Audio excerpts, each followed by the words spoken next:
అక్కినేని నాగార్జున గారు సంక్రాంతి పండుగ సందర్భంగా నా సామరంగని సినిమాతో ప్రేక్షకుల్ని పలకరించాడు. తనకు బాగా అచ్చొచ్చిన సంక్రాంతి సీజన్ కే నాగార్జున గారు నా సామరంగా అంటున్నారు.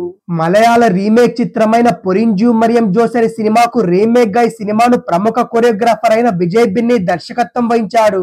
అల్లరి నరేష్, అశికా రంగనాథ్ ప్రధానమైన పాత్రలు పోషించిన చిత్రం ఫ్యామిలీ ఆడియన్స్ కి అయితే ఏ మేరకు ఆకట్టుకుందో చూద్దాం.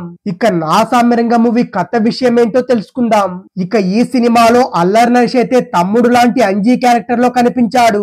తండ్రి లాంటి ఊరి పెద్దయిన నాజర్ కి అండగా నిలిచిన హీరోనే నాగార్జున గారు. సొంత కొడుకుల కంటే కృష్ణయ్యకే ఎక్కువ విలువ ఇవ్వడాన్నైతే తట్టుకోలేకపోతాడు దాసు. ఈ అంతర యుద్ధం అయితే తారాస్థాయికి చేరుకొని చంపుకోవడాల వరకు వెళ్తుంది.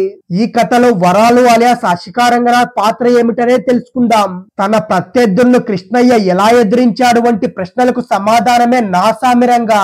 ఇక ఈ సినిమాలో నటీనటుల పనితీరు ఎలా ఉందో చూద్దాం. గోదావరి యాసలో నాగార్జున గారి నటన, పంచకట్టులో ఆయన స్క్రీన్ ప్రెజెన్స్ అయితే ప్రతిసారి భలే హైలైట్ కూడా అవుతుంది. ఈ సినిమాలో ఆయన అయితే సరికొత్తగా రగ్గడ్ లుక్ లో నాటుగా కనిపించి మాస్ ఆడియన్స్ కి అయితే మరింతగా ఆకట్టుకున్నాడు.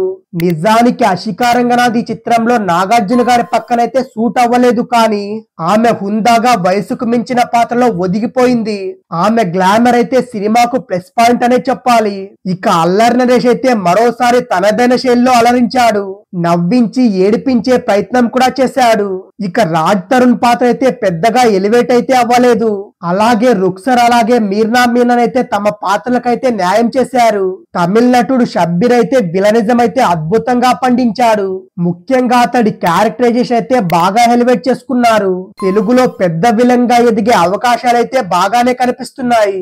ఇక సాంకేతికంగా కీరవాణి నేపథ్య సంగీతం అయితే సినిమాకు మెయిన్ అట్రాక్షన్ గా నిలిచింది. ప్రతి ఎమోషన్, సెంటిమెంట్ ను చాలా చక్కగా ఎలివేట్ చేశారు ఎంఎం కీరవాణి. పాటలు కూడా సందర్భానికి తగ్గట్టుగానే బాగున్నాయి. ఇక దర్శకుడు విజయ్ బిన్ని కొరియోగ్రాఫర్ కావడం వల్ల సీన్ కంపోజర్స్ కూడా బాగానే చేసుకున్నాడు. ఎమోషనల్ సీన్స్ కూడా చక్కగానే తెరకెక్కించాడు. అంతేకాకుండా అల్లరేష్ కామెడీ టైమింగ్ కూడా బాగానే ఉపయోగించుకున్నాడు.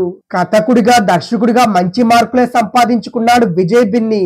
పండగ వాతావరణంతో పాటు రూరల్ ఆడియన్స్ కూడా కనెక్ట్ అయ్యే ఎమోషన్స్, అలాగే కామెడీ, యాక్షన్ అయితే పుష్కలంగా ఉన్న సినిమానే నా సామిరంగా. ఈ పండక్కి హనుమాన్ తర్వాత సెకండ్ ఆప్షన్ గా నా సామిరంగ చిత్రం అయితే నిలుస్తుంది. గోస్ట్ లాంటి డిజాస్టర్ తర్వాత నాగార్జున గారు నా సామిరంగ అంటూ పండగ హిట్ కొట్టేశాడని చెప్పాలి. అయితే కథను తెలుగు నేటివిటీకి తగ్గట్టుగా మార్పులు చేసినట్టుగా తెలుస్తుంది.